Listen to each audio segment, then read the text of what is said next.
I had a dream that I gave birth the other day, right? So I told y'all about the dream where I was pregnant. A lot of us are pregnant again. And God titled this one Swift Delivery, okay? He titled this one Swift Delivery. Uh, okay. So anyways, you guys, in this dream, I gave birth. It went by kind of quickly and unexpectedly. And this the thing. So my baby was delivered. The person that delivered my baby had my baby in the other room. And I had a knowing that, okay, I had a to-do list. So I needed to do this and that first, and then I would go hold my baby. And then after I held my baby, I would do one more thing, and then I would rest, right? And so that was basically the dream. I had gave birth to my little girl. She was delivered. The person who helped me deliver her went in the other room with her. I didn't get to hold her right away. She was born and I didn't hold her right away. And instead, I was thinking of my to-do list. I needed to do two things first and then I could hold her. And then after I held her, I had to do one more thing and then I could rest, right? That's some of the details were for me personally, but I needed to share them too because I made a video talking about how a lot of us was coming out of our testing season. And as we come out of our testing season, God is giving us directions, right? For the next space. So with me, just giving birth in a dream, God was showing me how the directions I had, right? That was the fact that I had to do two things before I could hold my baby. Those were the directions that he had been giving me personally to do that would lead to me getting to hold her. Some of y'all have already given birth to y'all promise, to y'all miracle, to whatever he has promised you for this season. Whatever he's been talking to you about this season, you've already given birth to it and you don't even know it. And he is leading you and guiding you to do certain things. And those certain things will lead to you actually being able to hold your baby. And so, and what it was too, you guys, the things I was doing had to do with order. Something God has been showing me a lot about and talking to me a lot about is divine order. He's been talking about divine order a lot. And so one of the things I had to do in a room, the room was a little bit messy a little bit, and I wanted to clean up some things, pick up some things, and put things in their place, and then get my baby and hold her in a nice, better organized room. And then the one more thing I had to do, I'm not sure what that was, and I was going to rest after that, right? In a nice, ordered space.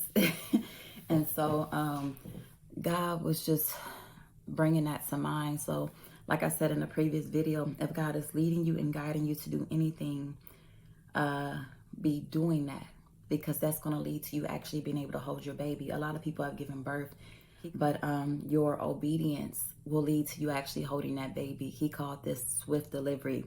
Everything is going to happen very, very fast, and he wants you to obey whatever instructions he's giving you and to be prepared.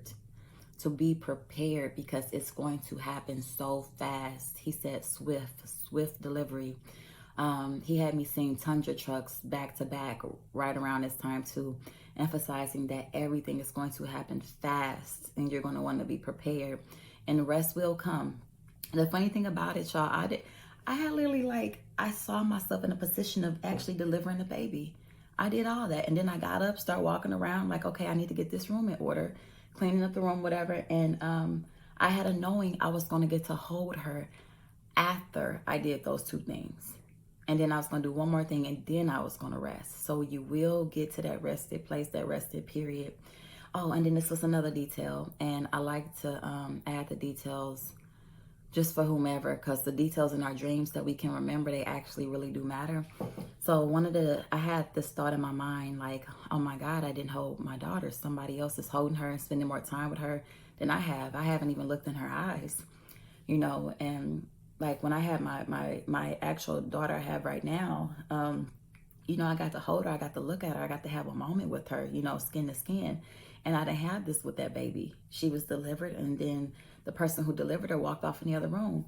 And for the moment, for a split second, I had the thought, like, what if she, doesn't know me, like remember me? Or what if she thinks of them more than, what if her bond is stronger with that person because she's been with that person first? She was with that person, like, that's who she's been with, right? So what if her bond is stronger with that person than it is with me? Because that's the first person that held her. That's the person she's been sitting with. And I'm still doing this stuff. And then I'm a holder. And then immediately the thought was dismissed because something in my spirit just said, no. The moment she touches my arm, she'll know that this is where she belongs. She'll know me, right? So it doesn't matter if somebody else held her first. It doesn't matter if somebody else had her first. It doesn't matter if she was off in another place with somebody else waiting for me. The moment that I held her and looked into her eyes, she would know that she was where she belonged. She would know that I was home. The moment I held my baby and got to look into her eyes, she would know me. She would know me. She would remember me. She would know that's exactly where she was supposed to be.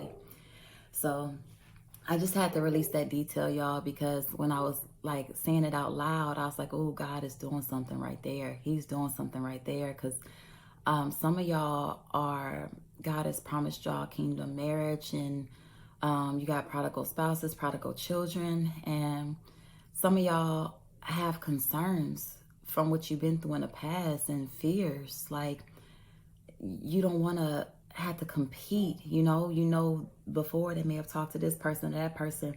You don't want to feel like you're not enough. And what God showed me from this little scene, if that's your situation and that's your promise, he was showing me that it don't matter who they talked to before.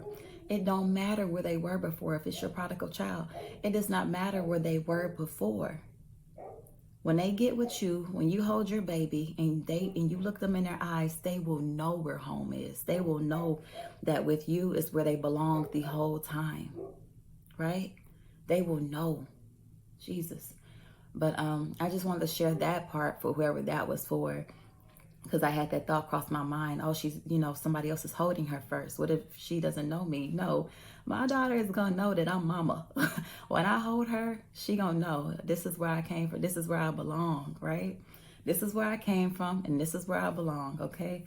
So, but anyways, y'all, that was the dream. God said swift delivery. So again, be prepared and be doing every single thing he tells you to do, okay? Y'all, I forgot to add that God also said to make room. He also said to make room. So some people need to prepare, to be going to where he has for you next. And some people need to be making room. He was talking to me, like I said, about divine order and getting things into order, and dealing with me also about getting more organized, throwing away things I no longer need, giving away clothes that, we're not wearing, or that we've outgrown and we know we're not going to wear again. He's just been talking to me about only taking the necessities, and just to be prepared, to make room, to get organized. God is about to give us more than we're expecting. And everybody's situation is different. Everybody, we're expecting different things, but that's something I was definitely hearing. Part of preparation for a lot of people is to make room, to get organized, and only have what you need, because the way he's about to bless you next is so much more and greater than you ever expected. And then some people have people that he's bringing. Like I said, kingdom marriages, prodigal spouses, prodigal children, that he's bringing. And he may be putting on your heart to make room if that's your situation, if that's your current prayer, and what he's been talking to you about. So preparation could be, being prepared, ready to go when he says go, and making room, having it available. Yeah, I had to add that because he brought to mind after I had the baby, before I could hold her, I literally was making room in a room, like clearing things up. It was things on the bed that I was going to sit on and hold her in. And I needed to move those things. I needed to bring order to that room before I could hold the baby that I had already given birth to. So that's for somebody too. He's telling you to make room. Clear things out the way that don't need to be there, so you'll have room. There will be room for your baby. All right. So yes, God said to make room. Okay. So you have somewhere clean and in order to welcome in this promise, to welcome in this gift that God is bringing to you. All right. All right, you guys. So be prepared and make room. I love y'all. Y'all be blessed.